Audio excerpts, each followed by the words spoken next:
പ്രിയമുള്ള പ്രേക്ഷകരെ നമസ്കാരം. വാർത്ത 24 ജനങ്ങളുമായി ബന്ധപ്പെട്ട ഒരു പ്രധാന വിഷയമാണ് ഇന്ന് പ്രേക്ഷകരുടെ മുന്നിലേക്ക് എത്തിക്കുന്നത്.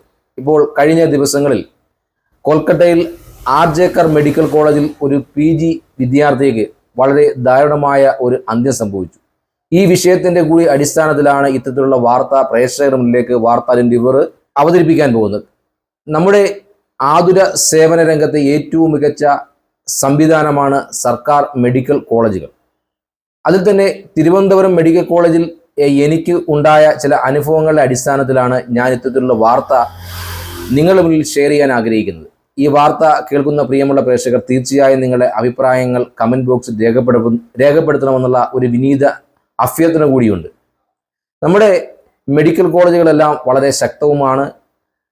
സാധാരണക്കാരന് ഒരു രോഗം വന്നാൽ കടന്നു ചെല്ലാൻ കഴിയുന്ന ഒരു ആശ്രയ കേന്ദ്രമാണ് മെഡിക്കൽ കോളേജ്. പക്ഷേ ഈ മെഡിക്കൽ കോളേജുമായി ബന്ധപ്പെട്ട് നിരവധിയായ വിഷയങ്ങൾ ഇന്ന് ചർച്ച ചെയ്യപ്പെടുകയാണ്.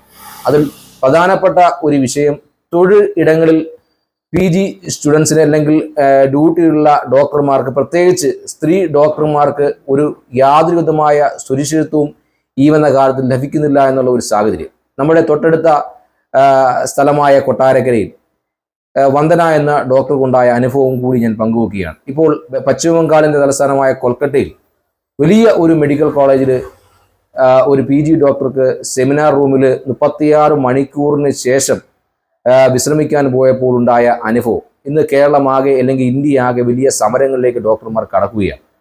കേരളത്തെ സംബന്ധിച്ച് പറയുകയാണെങ്കിൽ കേരളത്തിലെ മെഡിക്കൽ കോളേജുകൾക്ക് വർഷങ്ങളായുള്ള ഒരു ആവശ്യമാണ് സ്വയംഭരണ അവകാശം. പക്ഷേ ഇന്നും അത് ചുവപ്പ് നാടയിൽ കുരുങ്ങി കിടക്കുന്ന ഒരവസ്ഥയാണ്. ആ സ്വയംഭരണ അവകാശം ഉണ്ടായിരുന്നെങ്കിൽ ആരോഗ്യവകുപ്പിന്റെ കീഴിലുള്ള മെഡിക്കൽ കോളേജിലെ സൂപ്രണ്ടിനും മറ്റ് അധികാരികൾക്കും പല കാര്യങ്ങളും ചെയ്യുവാൻ സാധിക്കുമായിരുന്നു. പക്ഷേ നിർഭാഗ്യമെന്ന് പറയട്ടെ, ഇത്തരം കാര്യങ്ങൾ ചെയ്യുന്നതിന് വളരെയധികം ബുദ്ധിമുട്ടുകളാണ് അനുഭവപ്പെടുന്നത്. കോടാനുകോടി രൂപയാണ് നമ്മുടെ ബഡ്ജറ്റിൽ ധനവകുപ്പ് ഈ മെഡിക്കൽ കോളേജിന് വേണ്ടി അനുവദിക്കുന്നത്. പക്ഷേ അത് വേണ്ട രീതിയിൽ ഉപയോഗപ്പെടുത്തുവാൻ മെഡിക്കൽ കോളേജിലെ അഡ്മിനിസ്ട്രേഷൻ ഡിപ്പാർട്ട്മെന്റിന് സാധിക്കുന്നില്ല എന്നത് വളരെ പരിതാപകരമായി നിൽക്കുകയാണ്. ഞാൻ മെഡിക്കൽ കോളേജിൽ തിരുവനന്തപുരത്തേക്ക് കടന്നു ചെല്ലുമ്പോൾ അവിടെ ഏറ്റവും പ്രധാനപ്പെട്ട ഒരു ഡിപ്പാർട്ട്മെന്റാണ് റേഡിയോപ്പതി. നമ്മുടെ രാജ്യത്ത് അല്ലെങ്കിൽ നമ്മുടെ സംസ്ഥാനത്ത് ഇന്ന് ക്യാൻസർ രോഗികളുടെ എണ്ണം വളരെയധികം വർദ്ധിച്ചുകൊണ്ടിരിക്കുകയാണ്. നമ്മുടെ മുൻ മന്ത്രിയായ KK ശൈലജ ടീച്ചർ ആരോഗ്യവകുപ്പ് മന്ത്രിയായ സമയത്ത് ഈ ക്യാൻസറിൻ്റെ ഡിപ്പാർട്ട്മെൻറ്റ്, അതായത് റേഡിയോപ്പതി ഡിപ്പാർട്ട്മെൻറ്റ് വാർഡുകളൊക്കെ നവീകരിച്ചുകൊണ്ട് മനോഹരമായ രീതിയിൽ രോഗികൾക്ക് വന്ന് പോകുന്നതിനും ചികിത്സ നടത്തുന്നതിനുള്ള സൗകര്യങ്ങൾ ഒരുക്കി. ആ സൗകര്യങ്ങൾ എല്ലാം ആ സമയം ഒരുക്കിയെങ്കിൽ പോലും ഇപ്പോൾ ആ റേഡിയോപ്പതി ഡിപ്പാർട്ട്മെന്റിന്റെ അവസ്ഥ വളരെയധികം പരിതാപകരമാണെന്നുള്ള യാതൊരു തർക്കവുമില്ല. അവിടെ 2 വാർഡുകളാണുള്ളത്, 11ഉം 12ഉം, ഒരു ഫീമെയിൽ വാർഡും ഒരു മെയിൽ വാർഡും. ഇതിലെ മെയിൽ വാർഡിൽ 4 ബാത്റൂമാണ് ഉള്ളത്. ഞാൻ പരിശോധിക്കാൻ ഞാൻ അവിടെ ചെല്ലുമ്പോൾ ഈ 4 ബാത്റൂം ഉള്ളതിൽ 2 എണ്ണവും ഇപ്പോൾ ഉപയോഗപ്രദമല്ല. ബാക്കി 2 എണ്ണം ഉള്ളത് ആളുകൾ ഉപയോഗിക്കപ്പെടുന്നത്. ഈ 2 എണ്ണം ഉള്ളതിൽ ഒന്ന് സ്റ്റോർ റൂമായും മറ്റൊന്ന് പൊട്ടിക്കിടക്കുകയാണ്. മാസങ്ങളായി ഞാനിപ്പോൾ ഏകദേശം 4-5 മാസക്കാലമായി ഈ മെഡിക്കൽ കോളേജിൽ ഈ ഡിപ്പാർട്ട്മെൻറ്റുമായി പോകുന്ന ഒരാളാണ്. അപ്പോൾ 4-5 മാസമായി ഇതേ അവസ്ഥ തന്നെയാണ്. കാരണം ഈ ക്യാൻസർ പേഷ്യൻറ്റിനെ സംബന്ധിച്ചോളം എല്ലാവർക്കും അറിയാം, വളരെയധികം പ്രതിരോധ ശേഷി കുറവുള്ള ആളുകളാണ്. വളരെ വൃത്തിയും ഉള്ള അന്തരീക്ഷവും അതേപോലെ സാഹചര്യങ്ങളും വേണം. ഈ രോഗികൾ ഒരു 10-30 ബെഡ് ഒരു മെയിൽ വാർഡിലുണ്ട്. ഈ ആളുകൾ പ്രാഥമിക കർമ്മങ്ങൾ നിർവഹിക്കുന്നതിന് വേണ്ടി ബാത്റൂമിൽ നീണ്ട നിര നമുക്ക് അവിടെ കാണാൻ സാധിക്കും. അതിൻ്റെ തൊട്ടടുത്തായിട്ട് തന്നെയാണ് നിരവധിയായ വേസ്റ്റുകൾ സൂക്ഷിക്കുന്നത്. അതിൽ നിന്നും നിരവധിയായ രോഗാണുക്കൾ ഈ രോഗികളിലേക്ക് പടരാൻ വളരെയധികം സാധ്യതയുണ്ട്. കാരണം അവർക്ക് പ്രതിരോധ ശേഷിയില്ല. അങ്ങനെ വൃത്തിഹീനമായ ഒരു അന്തരീക്ഷവും ആളുകൾക്ക് അല്ലെങ്കിൽ രോഗികളെ കൂടെ നിൽക്കുന്ന ആളുകൾക്ക് പ്രാഥമിക കർമ്മം നിർവഹിക്കുന്നതിന് ആവശ്യമായി മണിക്കൂറോളം ക്യൂ നിൽക്കേണ്ട ഒരു അവസ്ഥയും ആ ഡിപ്പാർട്ട്മെന്റിൽ കാണാൻ സാധിക്കും. ഈ വിഷയത്തിൽ ഞാൻ പലരോടും സംസാരിച്ചപ്പോൾ ഇതിന് വ്യക്തമായ രീതിയിൽ അവിടുത്തെ ഒരു ക്ലോസറ്റ് മാറണമെങ്കിലോ അവിടുത്തെ ലൈറ്റ് മാറണമെങ്കിലോ നിരവധിയായ കടമ്പകളാണ്. അത് സെക്രട്ടേറിയറ്റിൽ പോയി ആ ഫയൽ ഒപ്പിടിച്ച് വന്നെങ്കിൽ മാത്രമേ ഇത്തരം കാര്യങ്ങൾക്ക് ഒരു തീരുമാനം ഉണ്ടാക്കാൻ പറ്റൂ എന്നാണ് ആളുകൾ പറയുന്നത്. ഇത് റേഡിയോപ്പതി ഡിപ്പാർട്ട്മെന്റിന്റെ മാത്രം അവസ്ഥയല്ല. അവിടെ മികച്ച ഡോക്ടർമാരുണ്ട്, മികച്ച നേഴ്സുമാരുണ്ട്. ഒരു 5 പേര് ചെയ്യുന്ന ഒരു ഡ്യൂട്ടിയാണ് 2 നേഴ്സുമാർ ചില രാത്രിയിൽ അല്ലെങ്കിൽ പകലും അവിടെ ചെയ്യുന്നത്.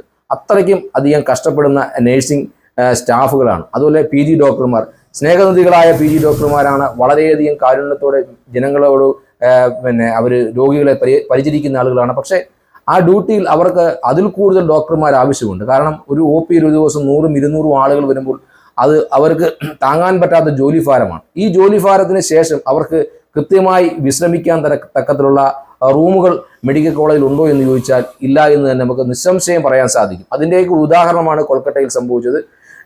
ഒരു അടച്ചുറപ്പില്ലാത്ത ഒരു മുറിയിൽ ആളുകൾ വിശ്രമിക്കുമ്പോൾ നമ്മുടെ ആളുകൾക്കുണ്ടാകുന്ന മനോഭാവം, ആ ഒരു സ്ത്രീ എന്ന പരിഗണന പോലും നൽകാതെ ആ കുട്ടിയോട് കാണിച്ച വളരെ മൃഗീയമായ ഒരു രീതി, അതാണ് കൽക്കട്ടയിൽ കണ്ടത്. അതും കേരളത്തിൽ നാളെ സംഭവിച്ചുകൂടാ ഇല്ല. കാരണം നമുക്ക് അറിയാവുന്ന ഒരു വസ്തുതയാണ്. ഞാൻ പറഞ്ഞു, മന്ദന എന്ന ഡോക്ടർക്കുണ്ടായ അനുഭവം വളരെ മോശമായ രീതിയിൽ ആ കുട്ടിയെ കുത്തി പരിക്കേൽപ്പിച്ചുകൊണ്ട് കൊന്ന ഒരു സാഹചര്യം നമ്മുടെ കേരളത്തിലെ മനസ്സാക്ഷിയെ ഞെട്ടിച്ചിരിക്കുകയാണ്. അപ്പം ഇത് റേഡിയോപ്പതി ഡിപ്പാർട്ട്മെന്റിന്റെ മാത്രം കാര്യമല്ല, മെഡിക്കൽ കോളേജ് പല ഡിപ്പാർട്ട്മെന്റിലും നമ്മൾ ഒ പിയിൽ പോയി കഴിഞ്ഞാൽ ആയിരക്കണക്കിന് രോഗികളാണ് ഒ പിയിലേക്ക് കടന്നു വരുന്നത്.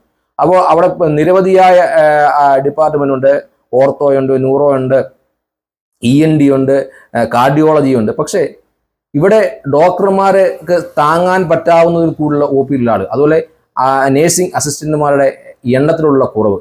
എൻഡോസ്കോപ്പി എടുക്കുന്ന സ്ഥലത്തേക്ക് നമ്മൾ കടന്നു ചെല്ലുമ്പോൾ അവിടെ ഒരു ഡോക്ടറോ അല്ലെങ്കിൽ ഒരു അസിസ്റ്റന്റോ മാത്രം, നിരവധിയായ ആളുകളാണ് അവിടെ ഈ എൻഡോസ്കോപ്പി എടുക്കാൻ വരുന്നതെങ്കിൽ അവർക്ക് വളരെയധികം ബുദ്ധിമുട്ടുണ്ട്. ഇന്ന് ഒ പി എടുത്ത ഒരാൾക്ക് മറ്റൊരു ദിവസം ഈ റിസൾട്ടുമായി അല്ലെങ്കിൽ മറ്റൊരു ആഴ്ചയിൽ വരേണ്ട ഒരു ഗതികളിലേക്ക് നമ്മുടെ മെഡിക്കൽ കോളേജ് സംവിധാനങ്ങൾ മാറിയിരിക്കുകയാണ്. കാരണം വേണ്ടത്ര ആളുകളില്ല. ഞാൻ അവിടുത്തെ സെക്യൂരിറ്റി ഓഫീസറുമായി സംസാരിച്ചപ്പോൾ ഏകദേശം 50 സെക്യൂരിറ്റി സ്റ്റാഫുകൾ മാത്രമാണ്. ഏകദേശം 4000-ഓളം ബെഡുകളുള്ള തിരുവനന്തപുരം മെഡിക്കൽ കോളേജിലെ ഈ സുരക്ഷാ സംവിധാനങ്ങളെ എല്ലാം നിയന്ത്രിക്കുന്നതിന് വേണ്ടി ഏകദേശം 50-ൽ പരം സെക്യൂരിറ്റി സ്റ്റാഫുകളാണ്. അവരെല്ലാം ഓവർലോഡായ അവർക്ക് വളരെ ജോലിയിൽ അമിതമായ ഭാരമുള്ളത് കൊണ്ട് കൃത്യമായ ജോലി ചെയ്യാൻ അവർക്ക് സാധിക്കുന്നില്ല. വളരെയധികം പ്രഷറാണ് അവർ അനുഭവിക്കുന്നത്. അത് ഡോക്ടർമാരും നേഴ്സിംഗ് സ്റ്റാഫുകളും സെക്യൂരിറ്റി സ്റ്റാഫുകളും ലാബ് അസിസ്റ്റന്റുള്ള എല്ലാ ആളുകളും ഈ പരിമിതിയിൽ നിന്നുകൊണ്ട് തന്നെയാണ് അവിടെ ജോലി ചെയ്യുന്നത്. അപ്പോൾ എനിക്ക് പ്രിയപ്പെട്ട മിനിസ്റ്ററോടും ഈ പൊതുപ്രവർത്തകരോടും ഭരണകൂടത്തോടും ഒക്കെ പറയാനുള്ളത്, ഇത്തരം കാര്യങ്ങൾ മികച്ച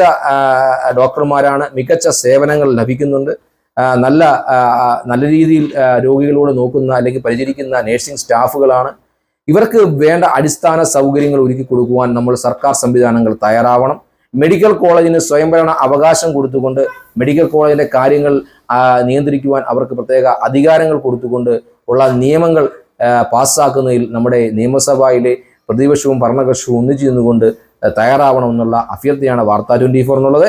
അവിടെ നിരവധിയായ ഡിപ്പാർട്ട്മെന്റിലും നിരവധിയായ സ്റ്റാഫുകളുടെ കുറവുണ്ട്. അതൊക്കെ പരിഹരിച്ചുകൊണ്ട് ആതുര സേവന രംഗത്തിൽ കേരളത്തിന് മാതൃകയായി തന്നെയാണ് ഈ ഇന്ത്യയെ നിലനിൽക്കുന്നത്. അതിനെ കൂടുതൽ മെച്ചപ്പെടുത്തുവാൻ, കൂടുതൽ ഭംഗിയാക്കുവാൻ, ജനങ്ങൾക്ക് കൂടുതൽ സൗകര്യങ്ങൾ ലഭിക്കുവാൻ, അതുപോലെ ഡോക്ടർമാർക്കും നഴ്സുമാർക്കും മറ്റു സ്റ്റാഫുകൾക്കും അവരുടെ ജോലി ഭാരം കുറച്ചുകൊണ്ട് അവർക്ക് മാന്യമായ വിശ്രമം കൊടുക്കുവാൻ, അവർക്ക് വിശ്രമിക്കാനുള്ള നല്ല ഇടങ്ങൾ കൊടുക്കുവാനുള്ള സാഹചര്യം ഒരുക്കുവാൻ ഭരണകൂടം തയ്യാറാവണമെന്ന് മാത്രം പറഞ്ഞുകൊണ്ട് ന്യൂസ് ഡെസ്കിൽ നിന്നും ക്യാമറമാൻ സാദിഖിനൊപ്പം അജിത് പട്ടാഴി, വാർത്ത 24.